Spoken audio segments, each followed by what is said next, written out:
नमस्तुभ्यम। मैं मृदुत्पल नीलोरिम गुप्त आप सभी का आपके अपने यूट्यूब चैनल तुभ्यम की टू सक्सेस में एक बार फिर से हार्दिक स्वागत करता हूं। मित्रों, आज मैं आपके बीच एक नए विषय वस्तु को लेकर के आप सभी के बीच उपस्थित हुआ हूं और ये आप लोगों की ही मांग थी। बहुत से छात्रों ने हमें मैसेज किया, ग्रुप में मैसेज किया और पर्सनल भी मेरे पास कई मैसेजेस आए। उनका कहना था कि सीटेट के एग्ज़ाम को देखते हुए कुछ संस्कृत में जो सीटेट के लिए मार्गदर्शन आप दे सकते हैं दें। तो उन सभी लोगों के सुझावों को मानते हुए मैं आगामी सीटेट की परीक्षा को ध्यान में रखते हुए, आपको याद होगा कि हम लोग सीटेट के बारे में डिस्कशन कर चुके हैं, उसके सिलेबस के बारे में पूर्णतया डिस्कशन किए हुए हैं। तो संस्कृत के सेक्शन में अगर आप देखें तो 30 क्वेश्चन वहाँ भी आपको मिलते हैं, जिसमें से वो पूर्णतया अपठित गद्यांश, पद्यांश और पेडागॉजी पर आश्रित होते हैं। तो मैं आज आपके बीच जो सेक्शन शुरू करने जा रहा हूँ वो अपठित गद्यांश का है। जी हाँ, और अपठित गद्यांश जो आपके एग्ज़ाम में आएंगे, पता तो नहीं है कि कहाँ से आएंगे। मैं एक आदर्श कुछ पैराग्राफ आपके बीच लेकर के आया हूँ और लगभग हम लोग 2-3 गद्यांश सॉल्व करेंगे। हो सकेगा तो लगभग 5 गद्यांश तक सॉल्व करेंगे। और जो है आप तक जो गद्यांश पहुंचेगा तो एक प्रकार से आपके लिए उदाहरण मात्र होगा। आप ये देख सकेंगे कि किस प्रकार गद्यांश को पढ़कर उसका अर्थ, अनुवाद समझना है और उसके नीचे जो सवाल दिए गए हैं, जो प्रश्न पूछे गए हैं, किस प्रकार उसके उत्तर तक आपको पहुँचना है। बहुत ही कठिन लगता है लोगों को गद्यांश, चूँकि संस्कृत भाषा ही है। तो आधे से ज़्यादा लोग तो ऐसे ही सोच लेते हैं कि संस्कृत जो है पंडितवन की भाषा है, जीव तड़ुआ भाषा है ना, हमसे ना हो पाएगा। इस प्रकार की आम धारणाएं प्रत्येक छात्रों के अंदर होती हैं और विशेषकर उन छात्रों में जो संस्कृत का कभी बचपन से लेकर आज तक मुंह न देखे होते हैं। मैं ये भ्रम आपका तोड़ना चाहता हूँ और इसी क्रम को आगे बढ़ाते हुए मैं आपके बीच सीटेट परीक्षा में पूछे गए पुराने प्रश्न पत्रों की बात कर रहा हूँ। पुराने प्रश्न पत्रों में पूछे गए, मैं 2011 के प्रश्न पत्र में सीटेट के प्राथमिक स्तर के पेपर में जो गद्यांश आया था, आज हम लोग उस पर चर्चा करेंगे। और वो गद्यांश आपको यहाँ बगल में दिख रहा होगा, है ना। थोड़ा सा मैं गद्यांश को सामने देख रहा हूँ और आप यहाँ पर बोर्ड पर देखिए, यहाँ आपको पिक्चर के फॉर्म में वो दिखाई दे रहा होगा। तो उस गद्यांश को हम लोग पहले पढ़ेंगे, समझेंगे, उसके बाद उस पर जो 10 प्रश्न सीटेट ने पूछा है उसको भी हल करेंगे। गद्यांश की खासियत होती है कि मैंने आपको पहले बताया था कि उससे जो कुछ प्रश्न होते हैं वो व्याकरण से होते हैं और कुछ प्रश्न जो है उसके भावार्थ पर आधारित होते हैं। यानी कि जब तक हम गद्यांश पढ़ के समझ नहीं लेंगे तब तक जो है हम उन प्रश्नों को हल नहीं कर सकते। तो शुरू करने से पहले आप उसका हेडिंग देखेंगे, यहाँ लिखा होगा अधोलिखितं गद्यांशं पठित्वा तदनन्तरं प्रदत्त प्रश्नानां प्रश्न संख्या 1 से 10 विकल्पोत्तरेषु समुचितम उत्तरम चित्वा लिखत। अधोलिखितम, अधोलिखितम मतलब नीचे लिखे हुए, गद्यांश पठित्वा, पठित्वा मतलब पढ़कर, त्वा प्रत्यय लगा हुआ है पठ धातु में, पठ पढ़कर मतलब नीचे लिखे हुए गद्यांश को पढ़कर, तदनंतरम उसके बाद प्रदत्त प्रश्नानाम दिए गए प्रश्नों के, और प्रश्न संख्या 1 से 10 तक, यानी उसके नीचे आपको 1 से 10 तक प्रश्न दिए जाएंगे। विकल्पोत्तरेषु समुचितम उत्तरम चित्वा, विकल्पों में जो उत्तर दिए गए हैं उनमें से जो समुचित उत्तर है चित्वा चुनकर लिखें, मतलब समुचित विकल्प को चुनें, ये आपसे कहा जा रहा है। और गद्यांश आपके सम्मुख यहाँ पर दिखाई भी दे रहा होगा आपको। इस गद्यांश के बारे में मैं आपको बताऊं तो यह हितोपदेश से लिया गया है ना, जो कि पंचतंत्र पर आधारित है। पंडित विष्णु शर्मा द्वारा पंचतंत्र लिखा गया है और उसी पर आधारित हितोपदेश में से एक कहानी आपके सम्मुख प्रस्तुत की गई है। आइए देखते हैं कि क्या कह रहा है, पढ़ते चलते हैं। मैं यहाँ नीचे देख रहा हूँ, आप सामने देखेंगे, बोर्ड पर आपको दिखाई देगा। लिखा गया है अस्ति वारणस्याम कर्पूर पटको नाम रजकः। अस्ति वारणस्याम कर्पूर पटको नाम रजकः। अस्ति माने है, वारणस्याम सप्तमी विभक्ति एक वचन लगा हुआ है वाराणसी में। वाराणसी एक स्थान का नाम है, जगह का नाम है, आप जानते भी हैं।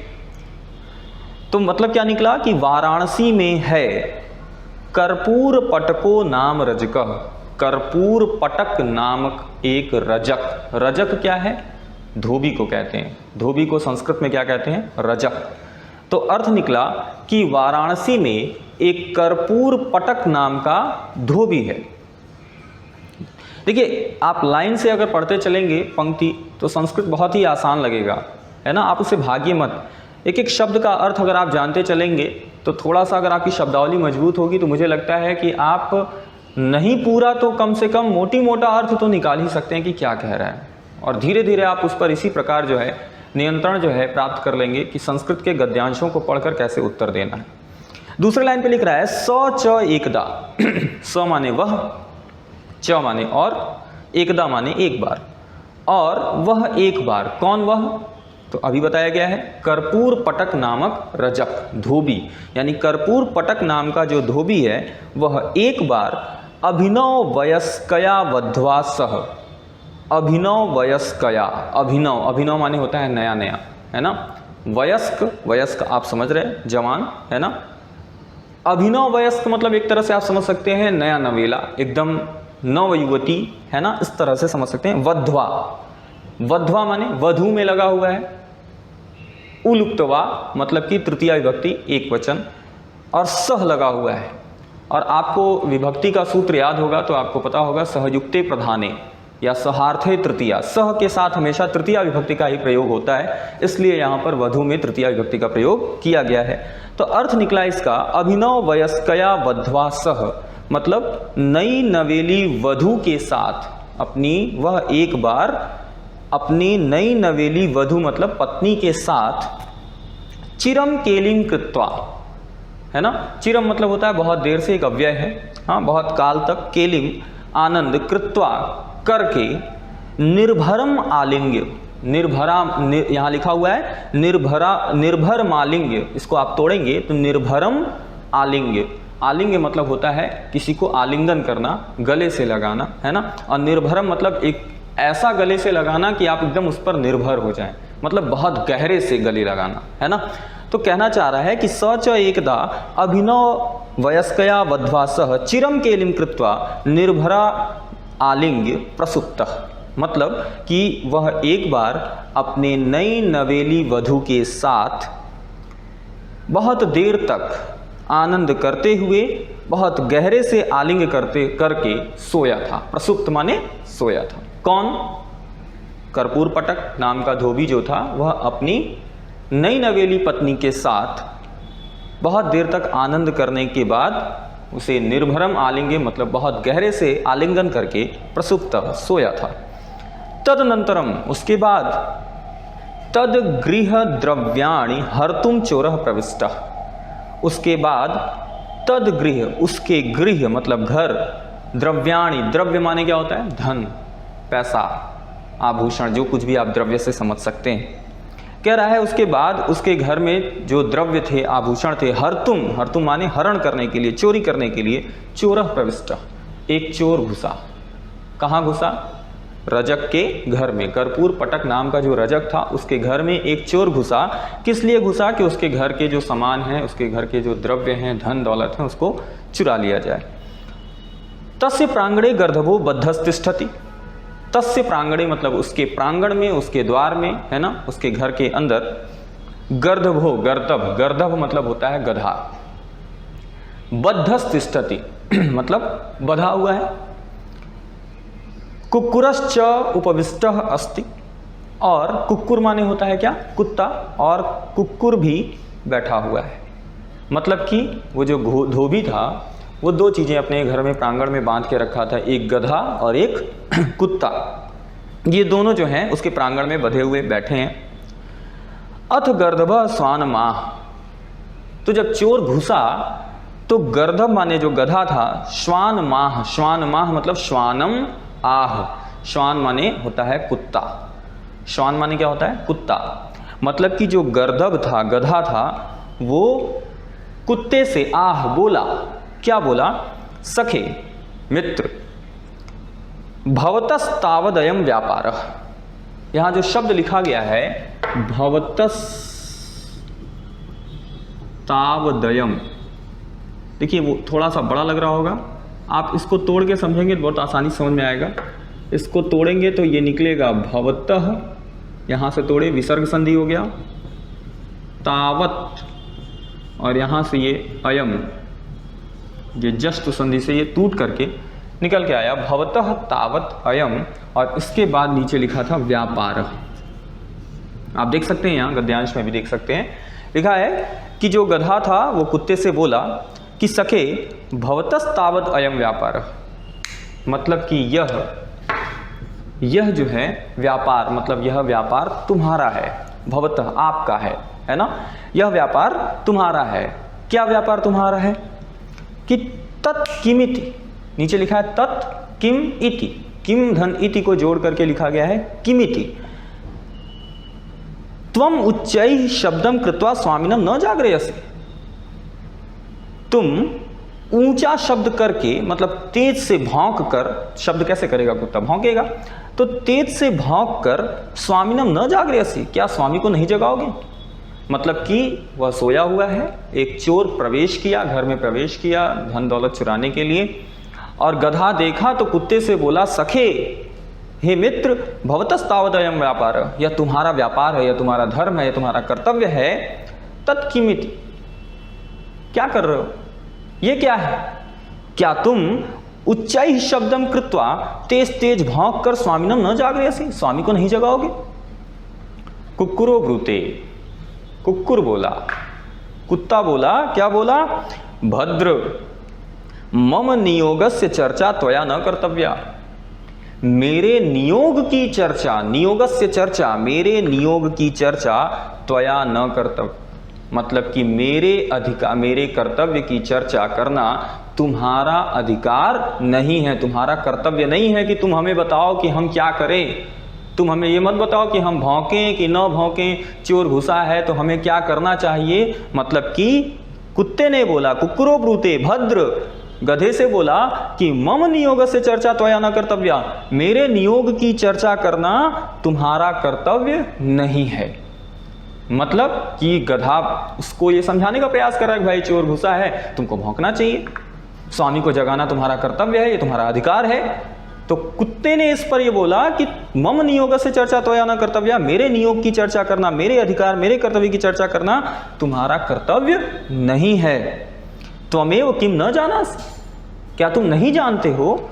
यथा तस्य अहर्निशम गृह रक्षाम करोमि, त्वमेव किम न जानासि, क्या तुम नहीं जानते हो? यथा तस्य अहर्निशम, अहर्निशम मतलब होता है दिन रात, निशा माने रात और माने सुबह, मतलब कि मैं दिन रात उसके घर की रक्षा करता हूं, क्या तुम नहीं जानते हो? गधे से बोल रहा है कौन? कुत्ता बोल रहा है। कुत्ते ने कहा कि तुम्हें किम न जाना से, क्या तुम नहीं जानते हो? रोज यहीं रहते हो, रोज हम दोनों साथ रहते हैं, क्या तुम देखते नहीं हो कि मैं दिन रात उसके घर की रक्षा करता हूं? यतोयम चिरान निवृत्तो ममोपयोगम न जानाति, यतोयम, यतोयम को तोड़ेंगे तो यतः धन अयम, यतः माने क्योंकि, अयम माने यह, क्योंकि यह चिरान निवृत्तो, चिरान निवृत्तो, चिरान मतलब अभी अभी आपको समझाए, चिर मतलब होता है बहुत समय से, निवृत्त माने उपेक्षा करना, निवृत्त हो चुका है। ममोपयोगम न जानाति, और मेरा उपयोग नहीं जानता है। कौन? कर्पूर पटक नाम का जो धोबी है वह मेरा उपयोग नहीं जानता है। ये बहुत दिनों से जो है चिरान निवृत्तो, मतलब कि हमसे एकदम निवृत्त हो चुका है। कुत्ते की एक तरह से समझिए कि एक शिकायत है अपने मालिक के प्रति, और वो गधे से कह रहा है कि मैं दिन रात इसके घर की रक्षा करता हूं। यतोयम, क्योंकि यह चिरान निवृत्तो, चिरान निवृत्तो मतलब हो गया कि बहुत देर से ये निवृत्त है। ममोपयोगम न जानाति, और ये मेरा उपयोग नहीं जानता है। तेनाधुनापि मम आहार दाने मंदादरः, तेनाधुनापि, एक एक शब्द समझिए। तेनाधुनापि को अगर आप तोड़ेंगे तो ये निकलेगा तेन अधुना अपि, यानी तेन माने उसके द्वारा, अधुना माने आज भी, उसके द्वारा आज भी, तेनाधुनापि मम आहार दाने, मेरे आहार दान में, आहार माने भोजन, दान माने देना, मतलब मुझको भोजन देने में वह आज भी मंद आदर, मंद माने धीमा, आदर आप समझ ही रहे है ना। मतलब कुत्ते की ये शिकायत थी कि जो उसका धोबी है, जब से वह उसकी नई नवेली दुल्हन आई है वो एकदम व्यस्त है उसके साथ, है ना। और आजकल वो मुझको पूछता ही नहीं है, जबकि मैं उसके घर की दिन रात रक्षा करता हूँ, पर वो मेरा उपयोग ही नहीं जानता, वो मुझसे एकदम निवृत्त हो चुका है। तेना धुनापी, उसके द्वारा आज भी मेरे आहार दान में मंदादर दिखाया जा रहा है ना। वो बहुत धीमा पड़ गया, आजकल वो उनको समय पे खाना भी नहीं पूछता है। ये कुत्ते की शिकायत है जो कि वह गधे से कह रहा है। और शिकायत किसके प्रति है? तो उसके अपने स्वामी के प्रति है, जो है उसका नाम कर्पूर पटक, जो कि एक धोबी है। कहाँ रहता है? वाराणसी में रहता है। तो इन सारे प्रश्नों का उत्तर आप यहाँ पर संभाल कर समझौते चलेंगे, ताकि हम जब इसके प्रश्न पर आएँ तो वहाँ आप इसका उत्तर बहुत अच्छे से दे सकें। आगे लिखा है यतो विना विधुर दर्शनम। यतो विना, विना माने के बिना, विधुर दर्शनम। विधुर दर्शनम का मतलब हो गया दुख का दर्शन, कष्ट का दर्शन। मतलब कि बिना दुख आए, बिना दुख के दर्शन किए स्वामिनः उपजीविषु मंदादरा भवन्ति। ये जो स्वामी लोग होते हैं ना, उपजीविषु, उपजीविषु मतलब जो उनके ऊपर आश्रित हैं, है ना, एक तरह से समझ लीजिए स्वामी के जो सेवक हैं, उनके प्रति ये मंदादरा भवन्ति, मंदादर हो जाते हैं, धीमे पड़ जाते हैं, ढीले पड़ जाते हैं। क्यों ढीले पड़ जाते हैं? लिखा है बिना विधुर दर्शनम, बिना कष्ट के दर्शन के। जब तक इनके ऊपर कोई विपत्ति नहीं आती, जब तक इनको कोई दुख न दिखाई दे, जब तक इनको कोई कष्ट न दिखाई दे, तब तक ये जो मालिक लोग होते हैं, स्वामी लोग होते हैं, ये अपने उपजीवियों के प्रति जो होते हैं मंदादर हो जाते हैं, धीमे पड़ जाते हैं, उनका ध्यान नहीं रखते, उनको भोजन नहीं पूछते। हाँ, वही जैसे ही उनको दुख दिखाई दिया, कष्ट दिखाई दिया, वो तत्काल अपने सेवक को याद करता है, तत्काल अपने सेवक के प्रति वो जो है जागृत हो जाता है। मगर जब ये सुख के क्षण में रहते हैं तो उस समय ये अपने उपजीवियों के प्रति मंदादर होते हैं।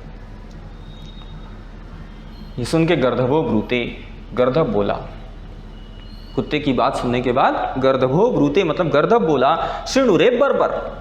शृणु, शृणु माने सुनो, बर्बर, बर्बर माने नीच, एक तरह से गाली दे रहा है। कौन? गधा। किसको? कुत्ते को। कह रहा है शृणु रे बर्बर, याचते कार्य काले यह सकिम भृत्य सकिम सुहृत। श्लोक में बांध दिया है। हितोपदेश की कहानियों में यही विशेषताएं हैं कि एक बहुत ही अच्छी नैतिक शिक्षा देने के साथ साथ जो संवाद कराया गया है, आप देख रहे होंगे कि यहाँ गधे और कुत्ते के बीच में संवाद हो रहा है और हम और आप उसे पढ़कर सीख रहे हैं। शिक्षा बच्चों को जब दी जाती है तो आप भी देखते होंगे कुत्तों के, पशुओं, पक्षियों, वृक्षों, आप प्रकृति से ही सीखते हैं। प्रकृति की हर चीज, हर वस्तु आपको कोई ना कोई शिक्षा दे रही है मौन होकर के। ये आपके अंदर की गुणवत्ता है कि आप उससे सीख लें, है ना। और यह एक कवि, एक लेखक बहुत ही अच्छे से करता है और इसीलिए आप देखते होंगे तमाम प्रकार की कविताएं चलती हैं कि फूलों से नित हंसना सीखो, भौरों से नित गाना, तरुकी झुकी डालियों सीखो, नित नित शीश झुकाना। मुझे ठीक से लाइन नहीं याद है। मतलब कि वह प्रकृति से सीख रहा है। तितली से हम क्या सीखते हैं? भौरों से क्या सीख सकते हैं? पेड़ों की झुकी डालियों से हम क्या सीख सकते हैं, है ना। तो इसी तरह से हितोपदेश की कहानियों के माध्यम से बच्चों को जो सीख दी जा रही है, इसमें इन्होंने क्या किया है? एक गधे और कुत्ते का इस्तेमाल किया है और ये दोनों आपस में बातचीत कर रहे हैं और आप देख रहे होंगे कि इनके बीच का जो संवाद है वह भी संस्कृत में हो रहा है। तो आप सोच सकते हैं कि जब एक गधा और कुत्ता यहाँ संस्कृत में बोल सकता है तो क्या आप तो उनसे बहुत ऊपर है। आप क्यों नहीं बोल सकते? बिल्कुल बोल सकते हैं। आपके अंदर वह इच्छा शक्ति होनी चाहिए, आपके अंदर संस्कृत के प्रति वह आकर्षण, वह लगाव होना चाहिए कि आप उसको पढ़ें, उसका अर्थ जानने का प्रयास करें। माना कि आपको नहीं आता है तो खोजने का प्रयास करें और खोजने से तो सब कुछ मिल जाता है।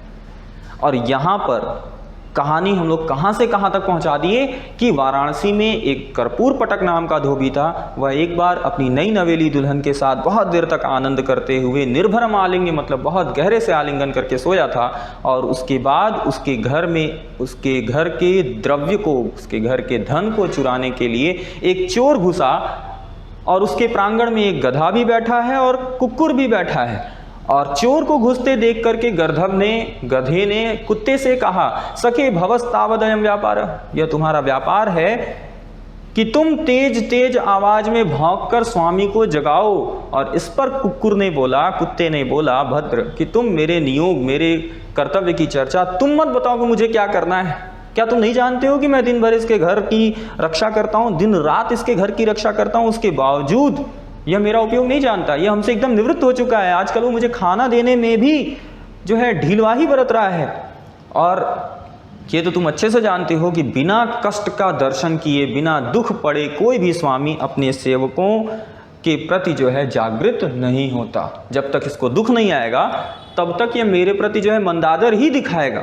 और इस पर अब गर्दभ बोल रहा है कि शृणु रे बर्बर, सुन नीच, कि याचते कार्य काले यह सकिम भृत्य सकिम सुहृत। बहुत ही अच्छी लाइन है, आप इसे सीख सकते हैं। क्या? याचते, याचना करता है, कार्यकाले मतलब कार्य के काल में, काम पड़ने पर जो याचना करता है, सकिम भृत्य, वो कैसा भृत्य, भृत्य मतलब हो गया नौकर, जो भरण पोषण करने योग्य, जिसका भरण पोषण किया जाए, यह लगा है योग्य, है ना। सकिम भृत्य, वो कैसा भृत्य, वह कैसा नौकर जो समय पड़ने पर, काम पड़ने पर याचना करने लगे। सकिम सुहृत, सुहृत माने आपके हृदय को जो बहुत प्यारा हो, आपका मित्र। वह कैसा मित्र, वह कैसा नौकर, वह कैसा मित्र जो काम पड़ने पर कार्यकाल में आपसे मांगने चला है। मतलब कि अगर आप दुख में हो, कष्ट में हो, और आपका मित्र कहे कि नहीं हमको इतना दो तभी हम तुम्हारे कष्ट में साथ देंगे, उसके बदले वो कुछ चाहे कि आप ये तुम मेरा करोगे तभी हम तुम्हारा वो वाला कार्य करेंगे, जबकि वह जानता है कि तुम दुख में हो, तो ऐसे मित्र का कोई लाभ नहीं है। मित्र तो वह है कि जो आपके सुख में भी और दुख में भी, दोनों में बराबर रूप से आपके साथ खड़ा रहे। और वैसा ही प्रकृति नौकर, एक सेवक का होना चाहिए कि ऐसा ना हो कि दुख पड़ने पर सेवक आए और आपसे कहे कि याचते मतलब हमको कुछ चाहिए, तब हम आपकी रक्षा करेंगे, तब हम आपकी सेवा करेंगे। और अगर ऐसा है तो वही शृणु रे बर्बर, गर्दभ ने बोला कि शृणु रे बर्बर, बर्बर किसको कहा? कुत्ते को कहा कि याचते कार्य काले यह सकिम भृत्य सकिम सुहृत। मतलब कि अगर काम पड़ने पर तुम मांग रहे हो तो तुम कैसे नौकर, काम पड़ने पर तुम ये दिखा रहे हो कि मैं दिन रात रक्षा करता हूँ, मुझे खाना नहीं मिलता, मैं जो हूँ मेरा ये उपयोग ही नहीं जानता है, आजकल वो मुझे खाना देने में ढिलवाही कर रहा है। इसका मतलब कि आज दुख पड़ा है स्वामी पर और तुम जो है ऐसी बातें कर रहे हो, तुम कैसे नौकर। और इसी को श्लोक में बांधा गया है कि याचते कार्य काले यह सकिम भृत्य सकिम सुहृत। वो कैसा नौकर, वह कैसा मित्र जो समय पड़ने पर आपसे कुछ लेन देन करे कि नहीं हमको इसके बदले में ये चाहिए, तभी हम तुम्हारे साथ खड़े होंगे, तभी हम तुम्हारी सेवा करेंगे। और इस पर कुक्कुरो ब्रूते, इस पर कुक्कुर ने बोला शृणु तावत, तब तुम सुनो। देखिए कितना अच्छा शास्त्रार्थ हो रहा है। ये दिखा रहा है कि मैं अपनी जगह सही हूं, कौन? गर्दभ। और कुत्ता दिखा रहा है कि मैं भी अपनी जगह सही हूं। अगर गधे ने कहा कि तुम अच्छे नौकर नहीं हो, तुम अच्छे मित्र नहीं हो, क्योंकि तुम जो है आज अड़ गए हो कि हमको जो है खाना नहीं मिलता, हमको याचना पे तुल गए हो काम पड़ने पर, तो अब देखिए उसके बाद जो है अब कुत्ता अपनी ओर से क्या बात रखता है, क्या तर्क रखता है, उसके लिए भी कहा है कुक्कुरो ब्रूते। कुक्कुर ने कहा शृणु तावत, तब सुनो, भृत्यान संभाषयेद्यस्तु कार्य काले सकिम प्रभु। आप सामने देख सकते हैं कि भृत्यान संभाषयेद्यस्तु कार्य काले सकिम प्रभु, कि जैसे ऊपर उसने ये बातें रखी थी कि वह कैसा नौकर, वह कैसा मित्र जो कार्य पड़ने पर जो है याचना करे, आदान प्रदान की भावना रखे। तो उस पे कुत्ते ने बोला गर्दभ से कि सुनो, भृत्यान संभाषयेद्यस्तु। आप इसको तोड़ेंगे तो हमें लगता है ये टूटेगा। भृत्यान संभाषयेद्यस्तु, यही शब्द लिखा गया है, भृत्यान संभाषयेद्यस्तु। आप यहां से तोड़ेंगे तो ये हो जाएगा संभाषयेत अस्तु, भृत्यान।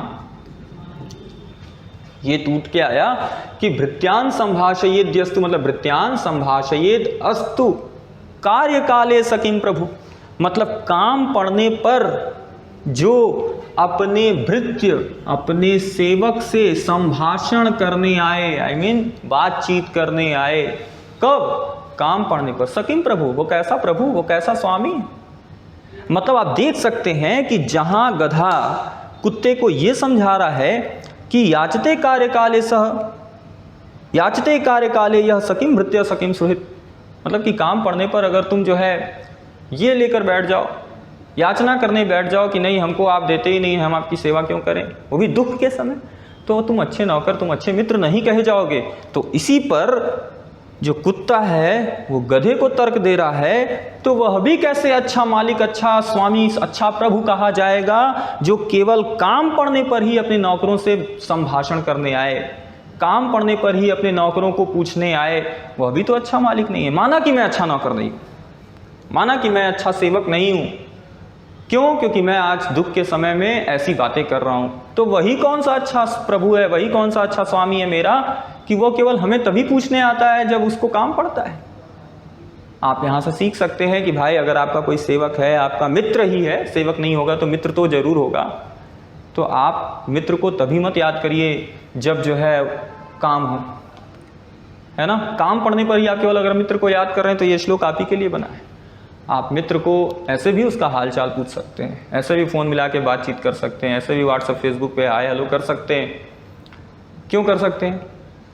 क्योंकि मित्र वही है जो समान रूप से दोनों स्थितियों में खड़ा रहे, है ना। और यह स्वामी का भी कर्तव्य है, इस श्लोक में बता रहा है कि स्वामी का भी कर्तव्य है कि वह अपने सेवकों को हमेशा बराबर उससे बातचीत करता रहे, उसके सुख दुख, उसकी सुख सुविधा का ध्यान रखा करे, ताकि कार्य काम पड़ने पर ऐसा ना हो कि वो नौकर ये कह दे कि ये तो हमसे केवल जो है काम पड़ने पर ही बात करने आता है। और देखिए यहाँ पे कुत्ते को मौका मिला हुआ है क्योंकि वह अपनी नई नवेली दुल्हन के साथ व्यस्त हैं भाई साहब। और यहाँ कुत्ता जो है बार बार यही कह रहा है गधे से कि श्रुणु तावत कि भृत्यान संभाषयेद्यस्तु कार्य काले सकिन प्रभु, मतलब कि जो नौकरों से, अपने सेवकों से काम पड़ने पर केवल संभाषण करे, बातचीत करने आए, वो कैसा मालिक, वो तो केवल उपयोग कर रहा है मेरा। यतः, नीचे लिखा है यतः, क्योंकि अभी उसकी बात पूरी नहीं हुई, अब एक श्लोक बता रहा है। यतः आश्रितानां भृतौ स्वामी सेवायां धर्म सेवने पुत्रस्योत्पादने चैव न सन्ति प्रतिहस्तकाः। ये श्लोक है, बहुत ही अच्छा ज्ञान दे रहा है। गधा अपनी ओर से तर्क दिया, अब कुत्ते की बारी थी तो कुत्ते ने भी तर्क दिया और तर्क के साथ एक श्लोक भी जोड़ दिया कि क्या तुम ये नहीं जानते हो, क्योंकि आश्रितानां भृतौ स्वामी सेवायाम धर्म सेवने, आश्रितानां भृतौ, आश्रितों के भरण पोषण में, जो आप पर आश्रित हैं, जो आपके सेवक हैं, जिनसे आप जो आपकी सेवा करते हैं, उन आश्रितों के भृतौ, भरण पोषण में, स्वामी सेवायाम, स्वामी की सेवा करने में, धर्म सेवने, धर्म का सेवन करने में, धर्म का पालन करने में, और पुत्रस्योत्पादने, पुत्र के उत्पादन में। चार चीजें आपको बताई गई हैं। आश्रितानां भृतौ, मतलब जो आप पर आश्रित हैं, जो आप पर आश्रित हैं उनके भरण पोषण करने में, स्वामी सेवायाम, अपने स्वामियों की सेवा करने में, धर्म सेवने, धर्म कार्य में, धर्म करने में, और पुत्रस्य उत्पादने, पुत्र के उत्पादन में, न संति प्रतिहस्तकाः, प्रतिहस्तक, प्रतिहस्तक, हस्त माने हाथ, कि ये चार चीजों में आप कभी भी ये चार चीजें प्रतिहस्तक नहीं है, मतलब कि दूसरों के हाथ में सौंपी नहीं जा सकती हैं। इन चार चीज़ों के लिए किसी अन्य प्रतिनिधि की आवश्यकता नहीं होनी चाहिए कि हाँ हमको अपने आश्रितों का भरण पोषण करना है तो हम स्वयं न करें, हम किसी और पर टाल दें, ये मेरे आश्रित हैं, भरण पोषण तुम करो। ऐसा बिल्कुल नहीं है। स्वामी की सेवा करनी है तो ऐसा ना हो कि हमको स्वामी रखें सेवा करने के लिए, हम अपने नीचे एक सेवक रख लें और कहें तुम जाके उसकी सेवा करो। तीसरा कहा गया धर्म सेवने, धर्म का पालन, धर्म का सेवन करने में ऐसा ना हो कि धर्म का सेवन भी आप दूसरे से कराएं, स्वयं ना करें। अगर दूसरा करेगा तो उसका लाभ उसको मिलेगा, आपको नहीं मिलेगा। और चौथा जो कि बहुत ही इंपॉर्टेंट है ना, पुत्रस्य उत्पादन, पुत्र के उत्पादन में। अब आप तो ये बहुत खूबी समझ सकते हैं, समझाने की आवश्यकता नहीं है कि अगर आपको अपने पुत्र का उत्पादन करना है, आपको अपना एक बालक चाहिए, बच्चा चाहिए, तो क्या आप उसके लिए कोई अन्य प्रतिनिधि रखते हैं? ऐसा तो होता नहीं। क्या आप उसको अपनी पत्नी को किसी अन्य के हाथ में सौंप देते हैं, अरे भाई हमको एक तो बच्चा चाहिए, हमें एक बालक चाहिए, पुत्र चाहिए, और इसका उत्पादन तुम करके हमें दे दो? ऐसा तो है नहीं। और हमें लगता है कि इन चारों चीज़ों में केवल पुत्रस्य उत्पादन वाला ही कार्य जो है वो स्वयं व्यक्ति करता है, बाकी सारी चीज़ें दूसरों को ही दे देता है कि हमारे ये आश्रित हैं, आप भरण पोषण करिए, हमारे ये स्वामी हैं, सेवा आप करिए, धर्म कार्य आप करिए, मगर पुत्र के उत्पादन की बारी आएगी तो वो हम करेंगे। यही यहाँ पर समझाया जा रहा है कि कुत्ते के द्वारा, गधे से कहा जा रहा है कि ये चार चीज़ों के लिए हस्तांतरण नहीं करना चाहिए, किसी और को प्रतिनिधि नहीं बनाना चाहिए, किसी और के हाथ में नहीं सौंपना चाहिए। वो चार चीज़ें कौन?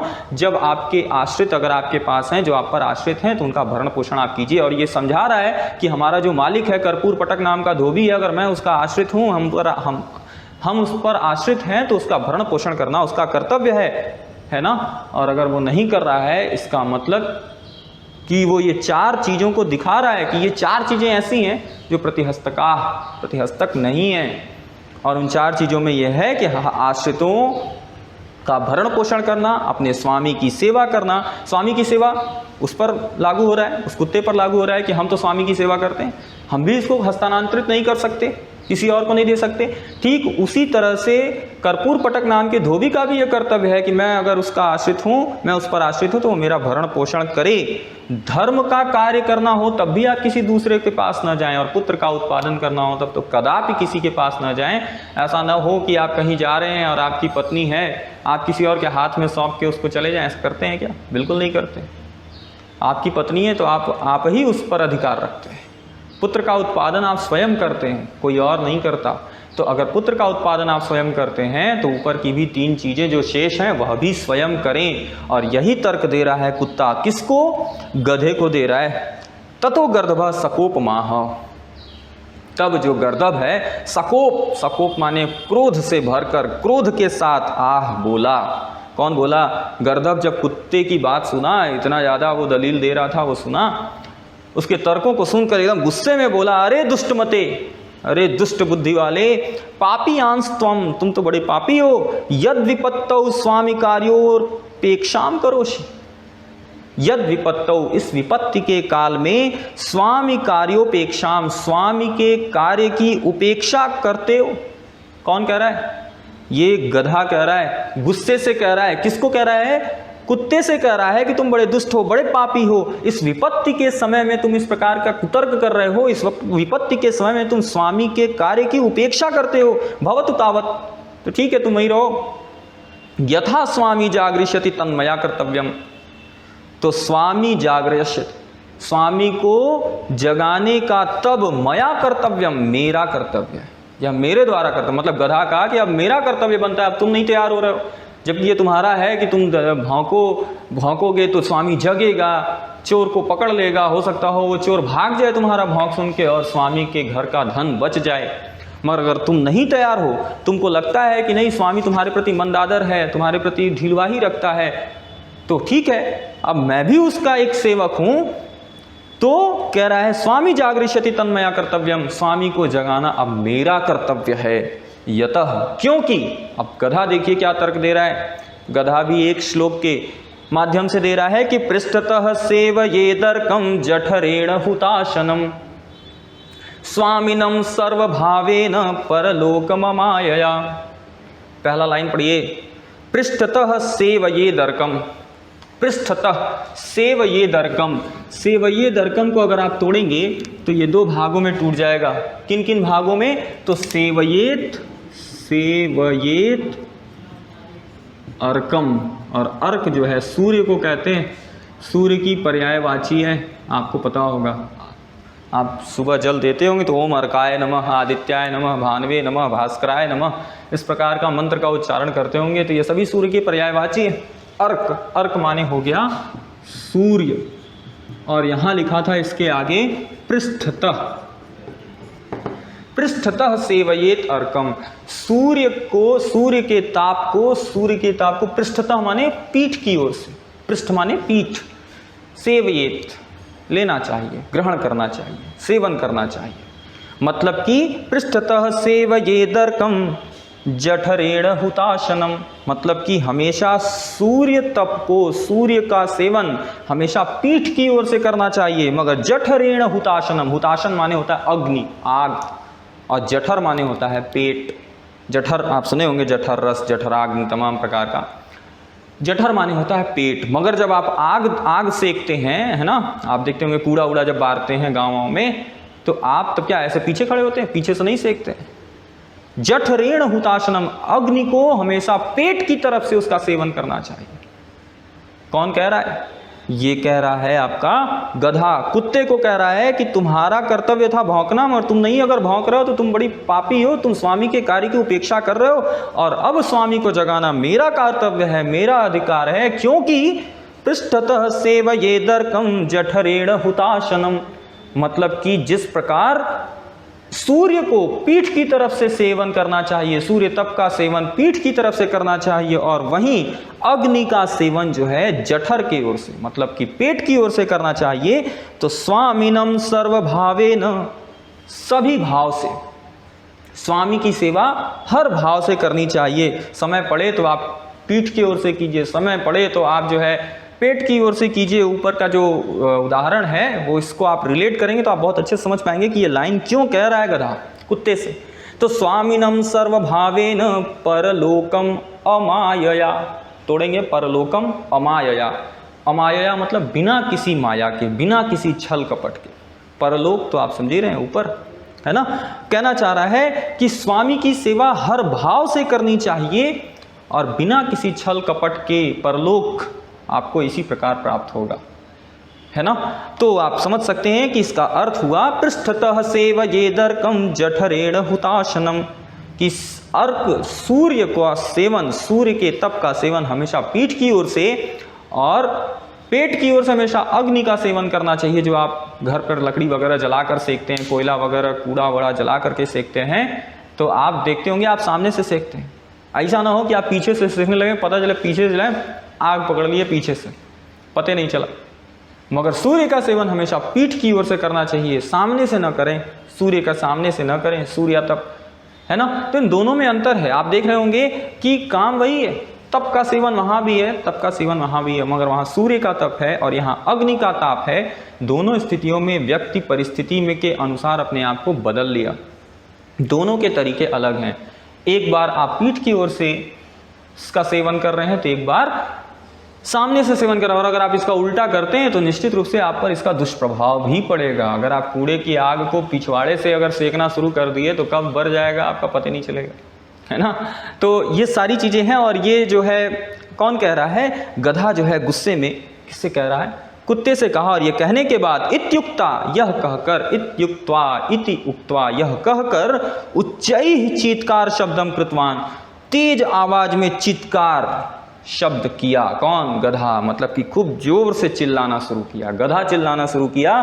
ततः रजकः, अब जब चिल्लाएगा तो निश्चित रूप से, कुत्ता चिल्लाता तब भी वो जगता, गधा चिल्ला रहा है तब भी उसका मालिक जगेगा। मगर अब देखिए दोनों में अंतर क्या है। ततः रजकः, तब जो धोबी था, तेन चीत्कारेण, उसके चीत्कार के द्वारा, प्रबुद्धो, प्रबुद्ध माने जग कर, निद्रा भंग कोपात, निद्रा भंग, निद्रा माने नींद, भंग माने टूट गई, कोपात, कोप माने गुस्से से, मतलब नींद के टूट जाने से जो क्रोध उत्पन्न होता है उस गुस्से से उत्थाय, उठकर, गर्दभम लगुडेन ताड़यामास। अब क्या करेगा आप कुछ समझिए। कह रहा है कि जब वो चिल्लाया तो जो धोबी था उसके चीत्कार से जब जगा, और जगा तो उसके अंदर क्रोध उत्पन्न हो गया। क्यों? क्योंकि उसकी निद्रा भंग हो गई। सिंपल सी बात है, जाहिर सी बात है। एक तो बेचारा अपनी नई नवेली दुल्हन के साथ सोया, अब रात के 2 बजे आप चिल्ला रहे हैं, और भी गधा चिल्ला रहा है, निश्चित रूप से उसके सोने में तो आप हानि पहुंचा ही रहे हैं। दूसरा, अगर ऐसे नॉर्मल सो रहा होता तो उसको उतना दुख तो ना होता, एक तो वो अपनी नई नवेली पत्नी के साथ भी नहीं, नई नवेली पत्नी के साथ सो रहा है, तो निश्चित रूप से कि अगर उसको बीच नींद में आप उठा देंगे तो उसके अंदर जो कोप उत्पन्न होगा, क्रोध उत्पन्न होगा, वो कहीं हमेशा साधारण क्रोध से ज़्यादा होगा। और वही कह रहा है, निद्रा भंग कोपात उत्थाय, अपने निद्रा भंग के क्रोध से वो उठकर गर्दभम लघुडेन ताड़यामास, और उस गर्दन को लघुडेन, एन चिन्ह लगाए, तृतीया विभक्ति एक वचन, करण कारक, साधन लघुड, लघुड माने लाठी, लाठी से ताड़यामास, ताड़ना शुरू किया, मारना शुरू किया। किसको? गधे को, बिना कुछ समझे, क्योंकि उसको लगा कि हमारा गधा पागल हो गया, झूठ तो चिल्ला रहा, रात में 2 बजे कौन चिल्लाता है भाई, चुपचाप बंधे रहो। आप सोचिए कि अगर इसी की जगह कुत्ता भौंक रहा होता तो शायद वो उठता, समझता, उसको लगता है कुछ बात है, इसलिए कुत्ता भौंक रहा है, कहीं चोर तो नहीं घुस गया, तब शायद यह जो प्रक्रिया है वो कुत्ते के साथ लागू नहीं होती। मगर गधा बेचारा फंस गया। और यही वो कह रहा है कि जैसे ही गधे ने चीत्कार शब्द किया, उसके बाद जो रजक था, जो धोबी था, वो उसके चिल्लाने से उठकर निद्रा भंग होने के क्रोध से उसने गर्दभ को लघुडेन ताड़यामास, लाठी लाठी मारा। अतोहम ब्रवीमि, अतः अहम ब्रवीमि, मैं बोलता हूँ, मैं कहता हूँ, ब्रू धातु है, क्या कहता हूँ। फिर श्लोक है और आखिरी श्लोक है और बहुत ही शिक्षाप्रद है। आप समझ सकते हैं कि पूरे कथा का निचोड़ क्या निकला इस हितोपदेश की कथा का, कि पराधिकार चर्चाम यह कुर्यात स्वामी हितेच्छया स विषीदति चीत्कारात गर्दभः ताड़ितो यथा। पहला लाइन है कि पराधिकार चर्चा यह कुर्यात, जो दूसरों के पराधिकार, पर अधिकार, पर माने दूसरा अधिकार, दूसरों के अधिकार की चर्चा जो करता है, मतलब जो व्यक्ति दूसरों के अधिकार की चर्चा करता है, स्वामी हितेच्छया, भले ही स्वामी की हित की इच्छा से किया। दूसरों के अधिकार की इच्छा यहाँ कौन किया? गधा किया। अधिकार किसका था? भौंकने का, कुत्ते का था। चर्चा किसने किया? किसने कहा कि तुमको भौंकना चाहिए? गधे ने कहा।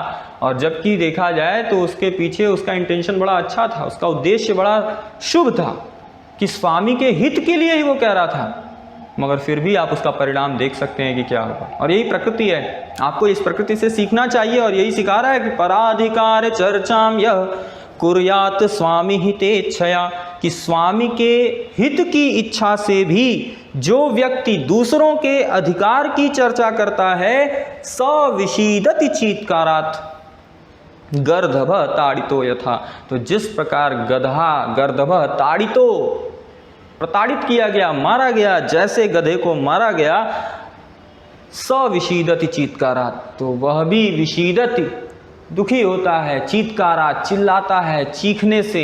गर्दभ जिस प्रकार मार खाया और वह चिल्लाया और बाद में दुखी हुआ कि हमें नहीं बोलना चाहिए था, हमारा क्या जा रहा था, चोरी इसका हो रहा था, इसके स्वामी के धन का चोरी हो रहा था, कर्तव्य इसका था, भौंकना इसको था, मेरा तो दूर दूर तक कोई काम नहीं था, मगर मैं स्वामी की हित की इच्छा किया और इसलिए इसको इसके अधिकार की चर्चा किया। मगर आखिरी में क्या हुआ कि हमें ही प्रताड़ित किया गया। और सब चीत्कार मतलब जान ही रहे हैं, उस गधे के चिल्लाने से क्या हुआ, उसको पीटा गया, मारा गया। तो कहा जा रहा है कि जो व्यक्ति स्वामी के हित की इच्छा के लिए ही, मतलब किसी भी परिस्थिति में आप अच्छे कार्य के लिए ही अगर किसी के दूसरों के अधिकार की चर्चा करते हैं, तो आपका भी हाल उसी गधे की तरह होगा। आप भी जो है गधे की तरह ही ताड़ित किए जाएंगे, प्रताड़ित किए जाएंगे, मारे जाएंगे और विषीदत, या आप दुखी ही रहेंगे। उसका कोई भी आपको लाभ, हल, उसका कोई पुरस्कार नहीं मिलेगा, जबकि मिलना चाहिए।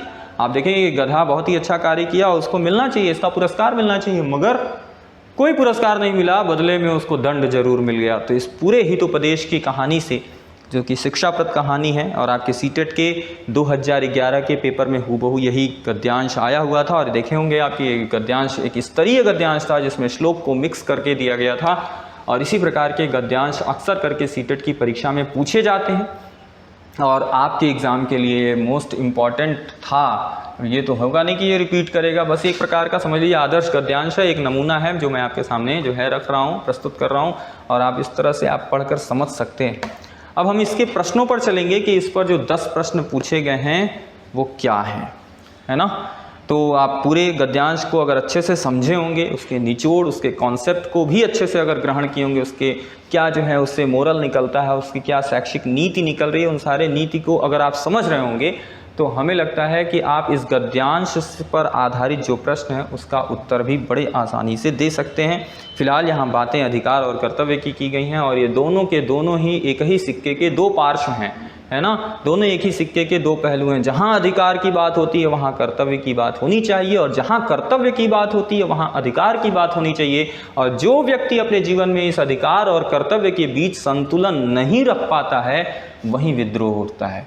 तो आप अगर पिता हैं, आप अगर पुत्र हैं तो आपका अधिकार निश्चित है, मगर उसके साथ आपका कर्तव्य भी जुड़ा हुआ है। आप उस कर्तव्य को पूर्ण कीजिए, आपको अधिकार स्वतः मिलेगा, मांगना नहीं पड़ेगा। आप कर्तव्य को पूर्ण करेंगे तो आपको स्वतः आप जो है वो उस अधिकार को प्राप्त कर लेंगे, मांगना नहीं पड़ेगा। मगर आप बिना कर्तव्य पूर्ण किए अगर अपने कर्तव्यों का निर्वहन न कर रहे हो और फिर भी अधिकार के लिए आप एकदम समक्ष खड़े हो जाएंगे तो निश्चित रूप से वहाँ पर विद्रोह उठना तय है। और इसी का संतुलन जो कर लेता है वो जो है बहुत ही सुखी होता है। आइए इसके प्रश्नों पर चलते हैं, जो कि आपको यहाँ बोर्ड पर दिखाई दे रहा होगा, मैं सामने पढ़ रहा हूँ, आप वहाँ देखिए। पहला प्रश्न पूछा गया है, अस्याम कथायाम कयोर मध्य संभाषणम प्रवृत्तम। इस कथा में किसके मध्य संभाषण हो रहा है, किसके मध्य संवाद हो रहा है। चार ऑप्शन दिया है, चोर रजकयो, रज्जक कुक्कुरयो, गर्दभ कुक्कुरयो, वधू रजकयो। आप पूरा कहानी पढ़े होंगे तो आपको समझ में आया होगा कि पूरी कहानी किसके किसके बीच चल रही है। तो गर्दभ कुक्कुरयो, यानी इसका उत्तर जो है सी ऑप्शन सही हो जाएगा। गर्दभ कुक्कुरयो के बीच में यह संभाषण हो रहा है ना। दूसरा प्रश्न है, किमर्थम श्वा चोरम दृष्ट्वापि न उच्चैः भषति। किस लिए श्वा माने होता है श्वान, कुत्ता। किस लिए कुत्ता चोरम दृष्ट्वापि, चोर को देखकर भी न उच्चैः भषति, भौंका नहीं। क्यों नहीं भौंका, वही पूछ रहा है कि आप पूरी कहानी अगर पढ़े हैं तो आप खुद बताइए कि आखिर चोर को देखने के बावजूद भी कुत्ता क्यों नहीं भौंका, जबकि भौंकना चाहिए। तो आप पूरी कहानी में शिकायत पढ़े होंगे, आपको पता चल गया होगा कि कुत्ते को क्या दुख है, वो क्यों नहीं भौंका। चार ऑप्शन दिया है, असहायत्वात्, अनादृतत्वात्, अशक्तत्वात्, दुष्टत्वात्, दुष्ट भावना से। अशक्त की मतलब बहुत ही अशक्त है, वो भौंक नहीं पा रहा था इसलिए नहीं भौंका। असहायतत्वात्, बहुत असहाय था इसलिए नहीं भौंक पाया। अनादृतत्वात्, अनादृत मतलब उसको आदर नहीं मिल रहा था जो उसको आदर पहले मिलता था या मिलना चाहिए था, या एक उपजीवी को या एक नौकर को मिलना चाहिए किसी स्वामी से, जो स्वामी से किसी नौकर को मिलना चाहिए आदर, वो आदर नहीं मिल रहा था। तो आप आसानी से समझ सकते हैं कि इसका उत्तर होगा ऑप्शन नंबर बी कि अनादृतत्वात्, अनादृत था, आदर नहीं मिल रहा था, अनादृत। तो उसमें प्रत्यय लगा हुआ है, भाववाचक संज्ञा बनाया गया है ना। और आत पंचमी विभक्ति एक वचन का चिन्ह लगा है। तो अनादृतत्वात् मतलब अनादर की भावना से वह चोर को देख कर भी भौंक नहीं रहा था। रजकस्य नाम, तीसरा प्रश्न है, रजकस्य नाम, रजक का नाम है। आप बड़े आसानी से पहले ही लाइन में उत्तर है, अस्ति वारणस्याम कर्पूर पटको नाम रजक, यानी रजक का नाम क्या है। तो ऑप्शन नंबर सी कर्पूर पटक, जो कि आप देख रहे होंगे बहुत आसानी से गद्यांश भी है और कुछ प्रश्न भी है, आप उत्तर समझ रहे होंगे। चौथे प्रश्न पर आते हैं, गर्दभेन केनोपायेन रजकः कोपितः। गर्दभ के किस उपाय के कारण रजकः कोपितः, रजक जो है धोबी जो है कोपित हो गया, कुपित हो गया, गुस्सा हो गया। तो आप जो है हिंदी में तुरंत बता देंगे क्योंकि गधा चिल्लाया और उसकी नींद टूटी इसलिए वो कोपित हो गया। तो अब चिल्लाया, तो चार ऑप्शन दिया हुआ है, गर्दभत्वेन, संभाषणेन, चीत्कारेण, चोरागमनेन। आप इसका उत्तर ऑप्शन नंबर सी बहुत अच्छे से समझ सकते हैं, चीत्कारेण, गर्दभ के चिल्लाने के कारण है ना जो रजक था वो कुपित हो गया। ऑप्शन नंबर सी चीत्कारेण इसका सही उत्तर होगा। रजकः कस्मात् प्रबुद्ध, जो धोबी था वो कैसे प्रबुद्ध, कैसे जग गया। कुक्कुर शब्दात, कुक्कुर के बोलने से। चोरा आगमनात्, चोर के आने से। सूर्योदयात, सूर्य उदय हुआ इसलिए उठ गया। गर्दभ चीत्कारात, बड़े अच्छे से समझ रहे होंगे। अगर आप जो है वीडियो को देख रहे हैं तो मैं चाहता हूं कि इसका उत्तर आप पहले ही सोच के रखें और तब मेरे उत्तर से मिलान करें। और अगर आप सही जा पा रहे हैं तो इसका मतलब आप मेरा पढ़ाना यहाँ सार्थक है। मेरा यह बताना, पढ़ा तो मैं नहीं रहा हूँ, इसमें कुछ पढ़ाना नहीं है ना, मैं बस आपको समझा रहा हूँ, करके दिखा रहा हूँ। अगर आप इस पर समर्थ हैं, सक्षम हैं, आप उत्तर दे पा रहे हैं तो अर्थ हुआ कि आप जो हैं निश्चित रूप से इस गद्यांश के निचोड़ को समझे हैं। तो इसका क्या निकला, रजकः कस्मात् प्रबुद्ध, तो इसका सही हो जाएगा गर्दभ चीत्कारात्, गर्दभ के चिल्लाने से, ऑप्शन नंबर डी। अस्य कथायाः नीति, इस कथा की क्या नीति है, क्या इससे आपको शिक्षा प्राप्त हुई। 4 ऑप्शन दिया है और हमें लगता है बड़े आसानी से आप ऑप्शन नंबर बी पर पहुंच जाएंगे। पराधिकारः चर्चां न कुर्यात्, लास्ट का जो श्लोक था, पराधिकार चर्चा या कुर्यात् स्वाम हितेच्छया स विषीदति चीत्कारात् गर्दभः ताडितो यथा, इसी श्लोक में इसका उत्तर है, यही इसका मोरल है, यही इस कथा की नीति है। तो ऑप्शन नंबर बी, पराधिकार की चर्चा नहीं करनी चाहिए। दूसरे क्या करेंगे ये आप न बताने जाएं, आपको क्या करना है, आपका क्या कर्तव्य है, आप उस पर जो है दृढ़ रहें, निश्चित रहें। हम सुधरेंगे जग सुधरेगा, मतलब कि प्रत्येक व्यक्ति अगर ये ठान लेता है तो उसे कभी भी किसी दूसरे व्यक्ति के क्या अधिकार है, क्या कर्तव्य है, बताने की आवश्यकता नहीं पड़ेगी। तो यही इस कथा का मोरल है, नीति है, पराधिकारः चर्चां न कुर्यात्, ऑप्शन नंबर बी। और क्वेश्चन नंबर 7 पे आते हैं। श्वा इत्यस्य पर्याय पदम, श्वा इसका पर्यायवाची क्या है, इसका पर्याय पद क्या है, समानार्थी बताना है। श्वा मतलब क्या होता है, अभी को आप बताएं। श्वा, श्वान ये सब कुत्ते को कहते हैं, कुक्कुर ये सब जो है कुत्ते का पर्यायवाची है। 4 ऑप्शन देखिए, इसमें ऑप्शन नंबर बी आपको समझ में आ रहा होगा कि कुक्कुर का पर्याय पद है श्वा, कुक्कुरस्य पर्याय पदम, कुक्कुर का पर्याय पद है श्वा। 8वां नंबर है आदरः इत्यस्य विरुद्ध शब्द, विरुद्ध मतलब विलोम शब्द आपको बताना है। आदर का विलोम क्या होता है, तो आदर का विलोम बहुत लोग जानते हैं, अनादर होता है। तो आप देख सकते हैं यहाँ पे ऑप्शन नंबर ए इसका सही उत्तर हो जाएगा, अनादरः। और लास्ट 9वां, नहीं लास्ट नहीं, सेकंड लास्ट, ब्रवीमि। ये देखिए आप देखे होंगे कि जितना भी प्रश्न अभी तक पूछा जा रहा था ये सब जो है इस गद्यांश के भावार्थ से पूछा जा रहा था। आप गद्यांश पढ़ के समझे तो आप समझ में आ रहा होगा क्या करना है, मगर अब धीरे धीरे वो कैब टेस्ट करने लगा। श्वा का पर्याय पद बताइए, आदर का विरुद्ध शब्द बताइए, ये आपकी शब्दावली चेक करने लगा। अब देखिए आपका व्याकरण चेक करने जा रहा है। व्याकरण चेक करने में वो आपसे क्या पूछ रहा है, कह रहा है ब्रवीमि। ब्रवीमि एक शब्द आया होगा सबसे लास्ट में, अतो अहम ब्रवीमि आप देख रहे होंगे, पराधिकारम चर्चा यह कुर्यात के ऊपर, और पूछ रहा है ब्रवीमि इति। जो ब्रवीमि है इति पूछ रहा है, ब्रवीमि में क्या है। पहला ऑप्शन मध्यम पुरुष बहुवचन, प्रथम पुरुषैक वचनम मतलब प्रथम पुरुष एक वचन, उत्तम पुरुषैक वचनम उत्तम पुरुष एक वचन, और लास्ट ऑप्शन है डी उत्तम पुरुष बहुवचन। तो हमें लगता है कि ये ब्रवीमि में जो है ब्रू धातु है, ब्रू धातु, और ब्रू मतलब होता है कहना, क्या होता है, कहना या बोलना, जो भी आप समझ लें। और इसका अगर आप रूप देखते हैं तो हम प्रथम पुरुष, मध्यम पुरुष, उत्तम पुरुष, एक वचन, द्विवचन और बहुवचन में इसका रूप चलता है ना। और ये ब्रवीमि में ये जो है ये लट लकार वर्तमान काल का रूप है ना।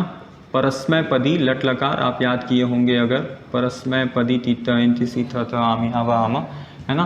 तो परस्मय पदी लट लकार ब्रू धातु का जब रूप चलेगा तो वो कैसे चलता है आपको पता होगा। और यहीं उत्तम पुरुष एक वचन में यहीं पर आता है ब्रवीमि, ब्रुवः ब्रूमः,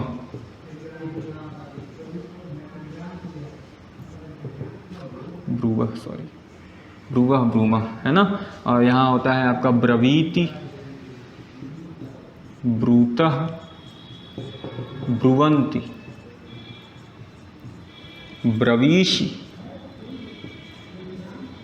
ब्रवीषि, ब्रूथः, ब्रूथः, ब्रवीमि, ब्रुवः, ब्रूमः। तो ये पूछा गया है कि ब्रवीमि इति क्या है, तो आप ब्रवीमि के सामने देखिए तो यहाँ उत्तम पुरुष निकला और इसके ऊपर देखेंगे तो एक वचन निकला, तो इसका सही उत्तर हो जाएगा कि यह उत्तम पुरुष एक वचन है। और अब ये तो आपको याद ही रखना होगा, आपको प्रश्नपद लट लकार का रूप याद होगा तो बड़े आसानी समझ सकते हैं।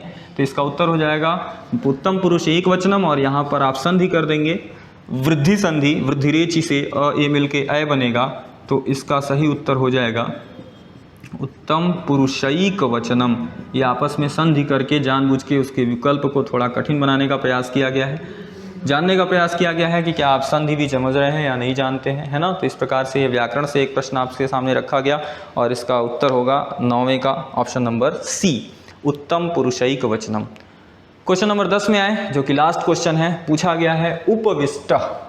उपविष्टः में कौन सा प्रत्यय है, ये पूछा गया है। उपविष्टः आप देख सकते हैं वहाँ लिखा होगा आपके सामने, है ना। उपविष्टः में कौन सा प्रत्यय है, तो हम बताएं कि इसमें उपसर्ग है, उपसर्ग क्या लगा है, उप जो है उपसर्ग है, विष इसमें धातु है, विष धातु है, और इसमें कौन सा प्रत्यय है, तो त प्रत्यय है ना। ये त प्रत्यय, बहुत लोग इसको जो है उच्चारण अशुद्ध होता है जिनका, वो कत पढ़ देते हैं। आप ध्यान दें कि यहाँ क आधा है, त पूरा है, तो क बोलें मगर वो आप ही को केवल समझ में आएगा, सामने वाले को उतना ना समझ में आएगा, तो कोई बात नहीं, मगर आप अपने उच्चारण में दोष ना रखें, उसको आप त पढ़ें, त है ना। मैं भी आधा क बोल रहा हूँ, आपको हो सकता हो ना समझ में आ रहा हो, मगर कत बोलेंगे तो क पूरा हो जाएगा और ये गलत हो जाएगा। तो संस्कृत में उच्चारण पर विशेष ध्यान दीजिए, मैं देता हूँ, आप भी दीजिए। यानी कि इसमें कौन सा प्रत्यय है, त प्रत्यय है। तो ये नहीं पूछा है कि उपविष्ट में कौन सा प्रत्यय है, पूछ रहा उपविष्टः इति कर्मणि कृदंत, कर्तरि कृदंत, वर्तमान कृदंत, विद्यर्थक कृदंत। यानी ये तो चारों ऑप्शन में कृदंत है। कृदंत मतलब क्या होता है, कृदंत प्रत्यय का एक भेद है, आपको पता होगा। कृदंत प्रत्यय होता है, तद्धित प्रत्यय होता है, स्त्री प्रत्यय होता है। तो कृदंत प्रत्यय किसे कहते हैं, ये आपको पता होगा कि ऐसे प्रत्यय जो किसी धातु के पीछे जाके जुड़ते हैं, किसी धातु शब्द के पीछे, धातु पद के पीछे जब कोई प्रत्यय जुड़ता है तो उसे हम लोग कहते हैं कृदंत प्रत्यय, है ना।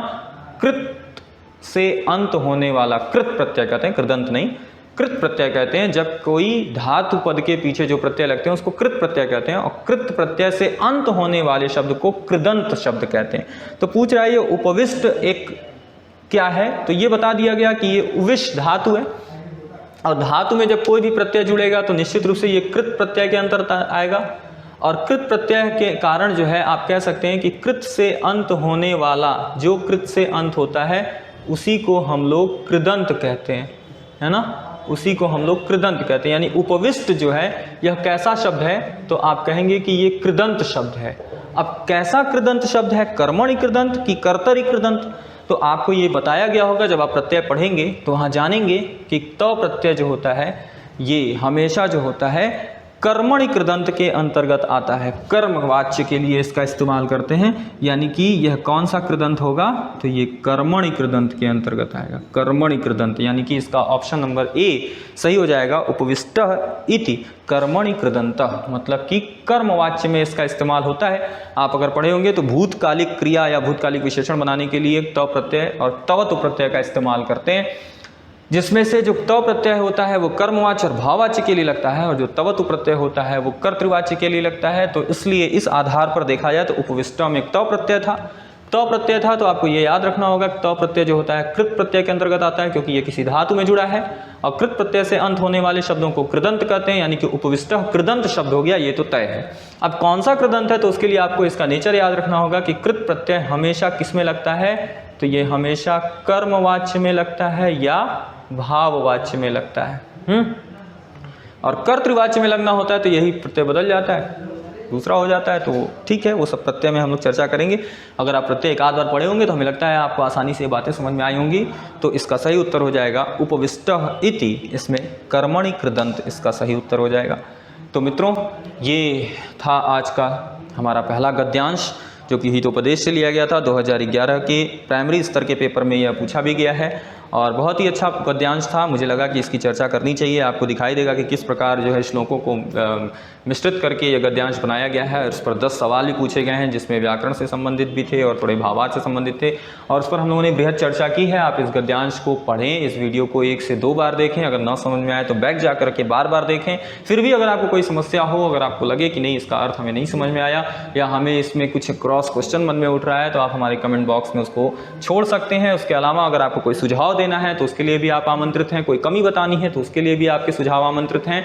और अगर इन सब के बावजूद मुझे लगता है कि आपको ये गद्यांश पूरी तरह अच्छे से समझ में आया होगा, मैंने अपने इसमें अच्छा देने का प्रयास किया है। और अगर ऐसा है, अगर आपको लगता है कि वाकई ये गद्यांश आपको महत्वपूर्ण लगा, अच्छा समझ में आया, इसके 10 प्रश्न आपको समझ में आए, इसकी कहानी, इसकी नीतियाँ समझ में आई, तो निश्चित रूप से इस वीडियो को एक लाइक अवश्य दीजिएगा। इस वीडियो को लाइक कीजिएगा, ढेर सारा आपके पास ग्रुप होगा स्टडी का, उसमें से शेयर कीजिएगा। और अगर आपने अब तक हमारा चैनल सब्सक्राइब नहीं किया है तो इसे सब्सक्राइब भी कीजिएगा, क्योंकि मेरा प्रयास रहेगा कि आपको प्रतिदिन एक गद्यांश या अथवा पद्यांश जो है वीडियो के माध्यम से प्रेषित किया जाए।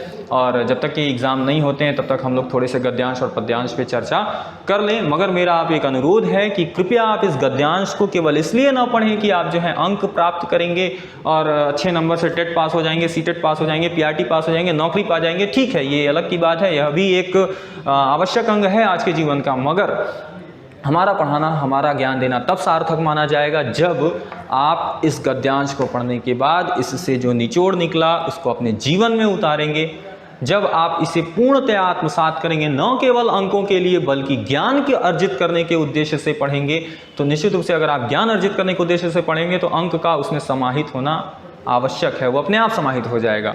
मगर अगर आप केवल अंक के लिए पढ़ रहे हैं, अच्छे अंक प्राप्त करने के लिए पढ़ रहे हैं, तो शायद ही आपको इसका ज्ञान हो पाए। और मुझे लगेगा कि तब मेरा यह ज्ञान देना, यहाँ से पढ़ाना, इस प्लेटफॉर्म पर आना पूरी तरह से निरर्थक रहा। आशा है कि आप हमारी बातों को समझेंगे, इसे सार्थक बनाएंगे, संस्कृत भाषा को संस्कृत भाषा समझेंगे, अपनी भाषा, अपनी मातृभाषा, अपने देश की भाषा समझेंगे, और तब आपको जो संस्कृत से लगाव और आकर्षण प्राप्त होगा निश्चित रूप से वो आनंददायक होगा। और मेरे लिए भी, मुझे अच्छा लगेगा कि आप इस वीडियो को अधिक से अधिक शेयर करके संस्कृत भाषा के प्रति जो भी किंवदंतियां हैं, जो भी कुविचार हैं, आप उसको तोड़ें, उस भ्रम को दूर करें।